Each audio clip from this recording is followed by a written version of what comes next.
मेरे चैनल हिंदी हमारी शान को सब्सक्राइब करिए और बेल आइकॉन को प्रेस करिए, जिससे आपको मेरी हिंदी विषय से संबंधित नई वीडियो की जानकारी समय समय पर प्राप्त होती रहे। हम पंछी उन्मुक्त गगन के। अब हम इस कविता को पढ़ना आरंभ करते हैं। इस कविता के कवि श्री मंगल सिंह सुमन जी हैं। श्री मंगल सिंह सुमन द्वारा रचित हम पंछी उन्मुक्त गगन के कविता में पक्षियों के माध्यम से स्वतंत्रता के महत्व को दर्शाया गया है। कविता के माध्यम से पक्षी कह रहे हैं कि हम खुले आकाश में विचरण करते हैं। यदि हमें पिंजरे में बंद कर दिया गया तो हम अपना मधुर गीत नहीं सुना पाएंगे। पिंजरा भले ही सोने का क्यों ना हो, खुशी में फड़फड़ाते हमारे पंख उससे टकराकर टूट जाएंगे। इसलिए पिंजरे में बंदी जीवन हमारे लिए महत्वहीन है। हम नदियों और झरनों का बहता जल पीने वाले हैं। पिंजरे के अंदर ना तो हमारी भूख मिटेगी और ना ही प्यास। हमें आज़ाद रहकर निबोरी खाना अधिक पसंद है।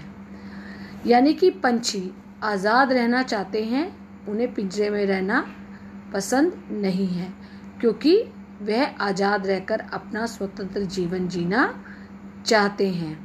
तो इस कविता के माध्यम से श्री मंगल सिंह सुमन जी ने आज़ादी के महत्व को बताया है। हम पंछी उन्मुक्त गगन के, पिंजर बंद ना गा पाएंगे। कनक तीलियों से टकराकर पुलकित पंख टूट जाएंगे। हम बहता जल पीने वाले मर जाएंगे भूखे प्यासे। कहीं भली है कटुक निबोरी कनक कटोरी की मैदा से। इन पंक्तियों में कवि कह रहे हैं कि पक्षी खुले आकाश में विचरण करते हैं। यह उनका स्वभाव है और यह पक्षियों की विशेषता भी है। यदि उन्हें पिंजरे में बंद कर दिया गया तो वह गा नहीं पाएंगे, क्योंकि गीत खुशी में गाए जाते हैं और आकाश में उड़ने वाले पक्षी पिंजरे में बंद होकर कभी खुश नहीं रह सकते। हम उन्हें सोने के पिंजरे में रखें तो भी कुछ फर्क नहीं पड़ने वाला। सलाखें चाहे सोने की हों या लोहे की, पर खुशी में फड़फड़ाते उनके पंख तोड़कर ही छोड़ेंगी। पक्षी यह बात जानते हैं, इसलिए वह कह रहे हैं कि नदियों और झरनों का बहता जल पीने की उन्हें आदत है।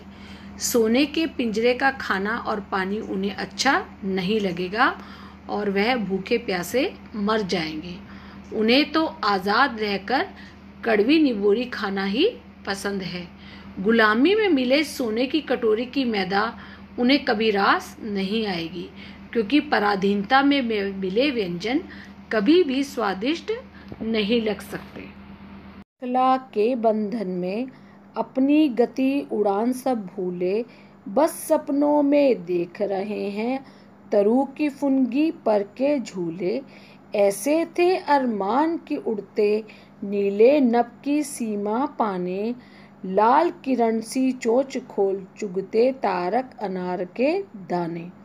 पक्षी कहते हैं कि सोने के पिंजरे में कैद होकर वह अपनी गति और उड़ने की कला सब भूल गए हैं। वह वृक्ष की पहले सबसे ऊपर की टहनी पर बैठकर झूला झूला करते थे। अब वह बस एक सपना बनकर रह गया है। उनकी इच्छा थी कि वह कभी उड़ते उड़ते नीले आकाश के उस छोर तक पहुंच जाएं जहां वह समाप्त होता है। उनका अरमान था कि किरणों जैसी अपनी लाल चोंच से वह तारों जैसे अनार के दाने चुगेंगे, परंतु गुलामी के जीवन ने उनके सारे सपने और अरमानों का गला घोट दिया है। उनकी खुशियां उनसे छिन गई हैं। अब तो वे पिंजरे में बंदी बनकर रह गए हैं। होती सीमाहीन क्षितिज से इन पंखों की होड़ा होड़ी, या तो क्षितिज मिलन बन जाता या तंती सांसों की डोरी। नीड न दो चाहे टहनी का, आश्रय छिन्न भिन्न कर डालो, लेकिन पंख दिए हैं तो आकुल उड़ान में विघ्न न डालो। इन पंक्तियों में पक्षी कह रहे हैं कि अगर वे आज़ाद होते तो उड़ते उड़ते आकाश की सीमा ढूंढने निकल जाते। अपने इस प्रयास में या तो वह क्षितिज के आखिरी छोर तक पहुंचकर ही दम लेते या अपने प्राण त्याग देते।